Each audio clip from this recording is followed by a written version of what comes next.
Dragon Ballers, if you're looking to buy Dragon Ball Super or One Piece sealed product, make sure to get 5% off using my link to Mystic TCG down in the description. You can also sell cards to them using their Facebook link, which is also down in the description.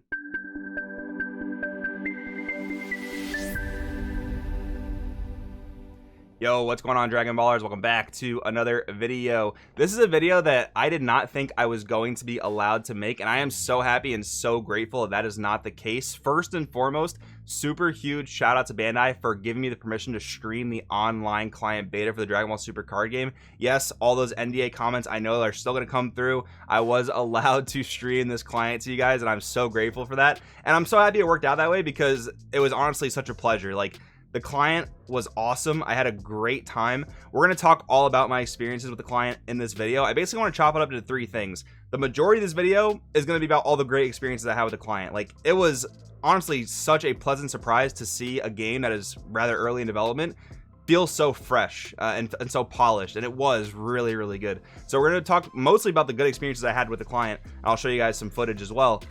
Secondly, I will wrap up with some bugs and minor things that I hope can maybe be cleaned up, and I don't even want to say that with any type of negative connotation at all, because this is obviously not the finished product. This is not the full scope of what the game is going to be, but there's things that I noticed that maybe will serve as decent feedback. Who knows? And of course, you guys watching this video, drop your comments down below with your feedback, whether you saw things from my gameplay or you got to play the client yourself, and just, let's just turn this video into a giant wall of feedback, because why not? And then I'll probably wrap up the video talking about things that I hope to see in the client, which who knows, maybe these are things that are already in the works, or maybe these are things that weren't considered, and things that I think would overall just like boost the overall status of the game. But in general, like I said, great time. The client actually made me really happy. If you guys want to see the VOD, it is there on my YouTube channel. Check out the live tab of the channel, which will have the VOD of my streams for the client. And I'm super stoked for the next live test. And yeah, from here, I guess we'll just start with the overall positive experiences, and I'll just go into some gameplay footage and show you guys what I'm talking about. Alrighty, let's start our discussion on the client by talking about the very first night, Saturday night, of the beta test. So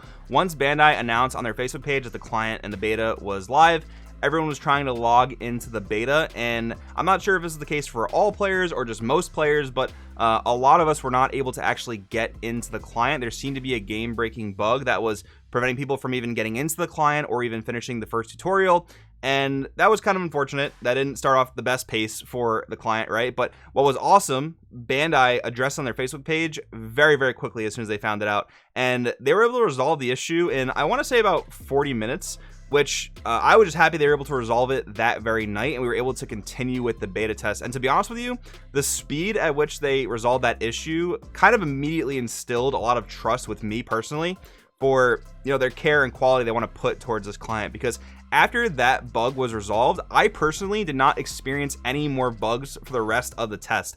And that to me is incredible. Like, again, this being a game that's very early in development, to have such minimal bugs and issues besides that one big one that they fixed very quickly, that like I said, instilled a lot of trust into me and made me very happy with my overall experience of the client starting out. And then we get into a bunch of other stuff that I have jotted down here, notably with the gameplay. Like, you're watching it on screen now, obviously. I am very into the visuals they've gone with here. We saw some stuff earlier on, like that the leaders would have character models, and I am just so excited to see what they'll do with all the different leaders that we have in the game. A lot of those are going to end up being very unique. So you can see on the board here, I have like energy boosted Majin Buu. I have my leader to able to attack his leader, and the visuals for me are very appealing. There's some stuff I'll talk about that I would maybe think about changing or updating. That we'll say that more towards the end of the video.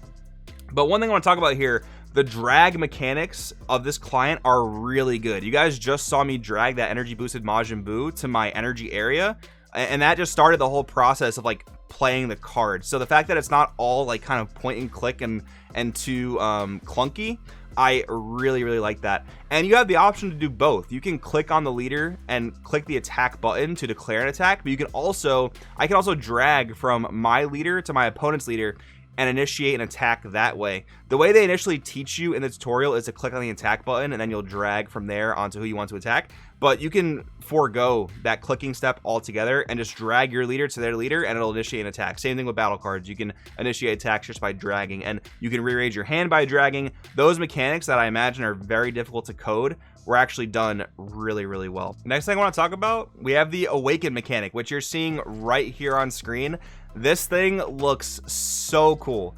Like, I love the fact that the majority of visuals are built into what the leaders are doing, because at the end of the day, Dragon Ball Super is a leader-centric game. So putting the majority of focus on the leader here, I think was a really good design choice by the developers of this.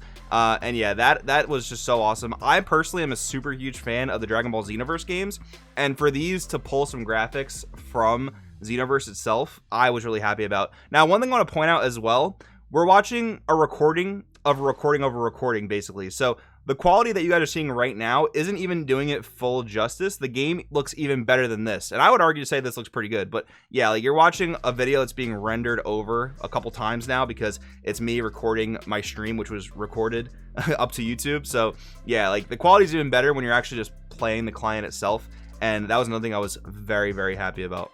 The next thing I want to talk about, which I was very, very happy with, is the deck builder. The deck builder is in a really great spot, and I can only see it going up from here. So, for example, I'll just kind of explain the layout of the screen that I'm, visualizing on stream here. So we have the home button and the deck button. So basically, the deck button is what you'll do to get into your deck builder, and then you click on collection, and that brings you all of this. So what we're able to see here, for example, they obviously give us cards for the beta test, right? We didn't have to unlock any of this, but you can see all the different cards they have available here. And you can see that we have 4x of each of them. So I imagine that however the system will work, whether it's opening packs or buying cards, we have no idea how that's going to work yet. But I imagine that eventually you'll accrue a collection of these cards, and it'll tell you up to how many copies of each card you have, which is really nice, again, for the visual sake of things. Now, one thing I want to point your attention to, on the top right of the deck builder or of the card database that we have right now, there's the typical sorting button, which is that kind of white button with the two lines with the circles on them. That there is what you can click to really get into the nitty gritty of sorting your various cards. But what I absolutely love that's next to that is just simply the colors. Like, you can click on red, blue, green, yellow, black, and you can just immediately get to that color pool of cards. I think that was a really, really smart choice without having to go into this whole menu of just sorting just to pick a color. That was a really good design choice.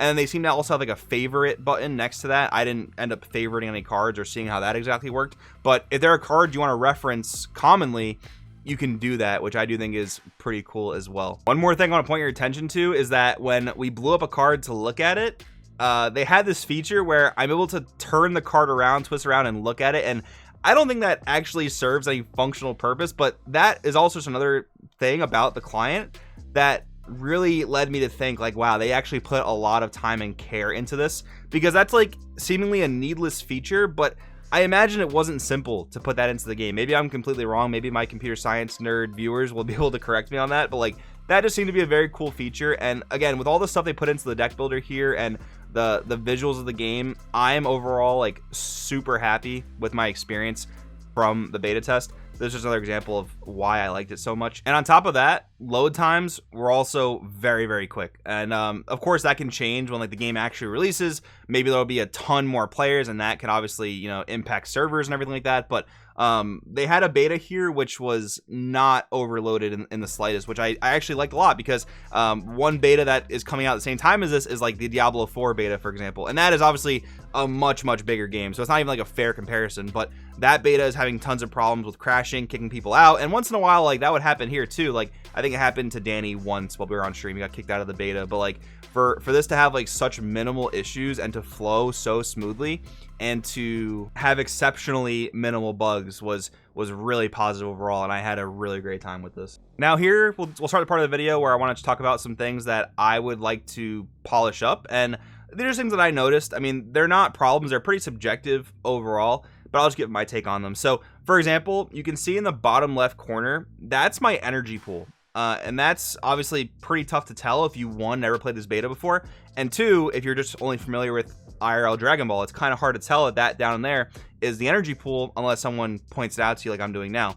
The reason I bring it up is because the client is not overall completely representative of how IRL gameplay follows, and to a certain point it can't be perfectly representative, right? Because again, they did a great job in my opinion making it very visually appealing, looking like a Dragon Ball Fighter game almost. But I do kind of wish there was somehow board space to have your energy upside down on the field. And the other thing too is, like, when you're comboing, you don't quite see the combos either. I'll actually skip ahead to a part now where we get to see some comboing happening. So what you're seeing here is actually a game where me and Danny were able to match into each other, and in the beta you can't choose who you play against, which is not a big deal. I assumed it was going to be like that, where you just play free matches, but on the first try we were able to actually get into a game with each other, which is pretty cool. And our goal here was to like try to break the game, try to find bugs, because obviously that's what they want in a beta test, right? And even though we were able to flood, like, what is this, maybe 25 battle cards on the board each, there was no issue. That was like totally fine. That was great too. Like, we tried to do weird stuff and like break the game, and that didn't happen. But now what you'll notice here is like kind of what I was talking about before, where the game is not solely representative of the IRL gameplay. If you guys didn't notice, what Danny's doing here is comboing all in on his final attack to my life, and he's comboing all his cards from board. Now, the mechanic with which it works is really good, because you can simply drag each card to your leader and that will initiate the combo. The problem is, though, you can't see the combo on board in real time. I believe if you click somewhere around the leader, you can see under Danny's leader it says combo times 20. So again, pretty cool that it's like indicative of a fighting game, but you can't see those combo cards on board like you would in an actual Dragon Ball Super card game match, right? So I do kind of wish that they had space on the board for combo cards to be put sideways, and maybe energy cards to be put upside down. I'm sure over time we will all get used to this theme if they decide to keep this orientation where your energy's in a pool on the bottom left and the combo is not necessarily shown. But now you can see me comboing here, right? You can see me very seamlessly dragging and adding combo power to my leader. And it's not the quickest method because we have to just drag all the cards individually. One thing I do hope they kind of add is maybe like some sort of grouping method where I can drag a box over a group of cards and maybe just drag those all to my leader and combo them. Maybe that would be a good way to go about that. But you can see, even though I have to drag one by one, it is very seamless. Like, there's no delay really. There's no downtime, I would say, or anything greater than I would expect there to be. But again, I just kind of wish they was on there visually, and that just might be my bias from obviously only having played Dragon Ball IRL. You know, not seeing the energy, not seeing the combo in real time. That is one thing I would maybe like to see added to this, but that might just not be feasible. And to be honest, if it's not feasible, it doesn't mean anything bad for the game. The game still looks great and awesome. Now here, I'm glad I talked this long into this part, because you can see the finishing animation of Danny beating me here, with Golden Frieza, like, you know, going all in. And that's what happens too. It seems to be the case that when you all in with a leader for the final attack, the leader has a really cool final animation. If you win the game with a battle card, there's no such animation, which is fine. Like, I don't think we can expect them to put an animation for every single different battle card ending the game. That doesn't seem realistic. But overall, like, I love that. The final leader animation going all in, that's really, really cool to me. One more thing I want to talk about with suggestions here.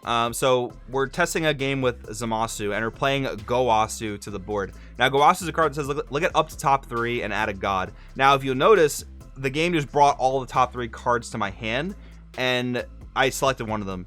Now, in actual IRL gameplay, with effects that say look at up to the top whatever of your deck, you're able to look at one and then decide if you want to look at the second, and then decide if you want to look at the third, and then decide if you want to look at the fourth, and so on and so forth. Now, I was told that with one drop Green Broly, it did work a little bit differently, and I'll have to try that out more myself, because I didn't actually get a chance to play that card to my board.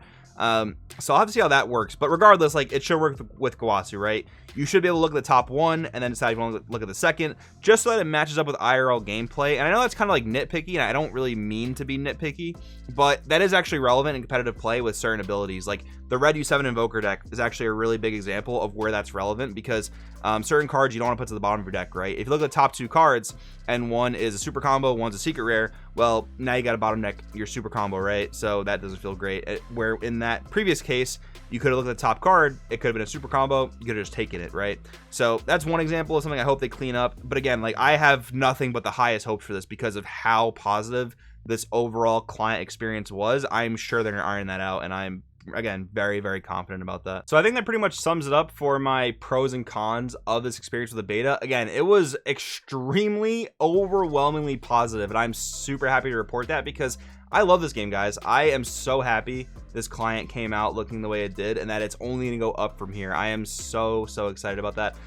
Some stuff that I just hope to see going forward, like, this is all speculatory. We have no idea how the game is actually going to release in terms of like what cards are going to release or anything like that. What I would like to see, I think I would like to see the first 3 sets of the game out with the client, because I think that'll allow people to ease into Dragon Ball Super, especially if they're new to the game. Another thing I love too is that when you're loading into a game, they have the explanations of all the keywords as the loading tips that go through the loading screen. That's really cool. Get people familiar with the skills and the effects like in that method is really cool. But yeah, I hope that the game releases with maybe the first 3 sets, maybe the first 2 sets.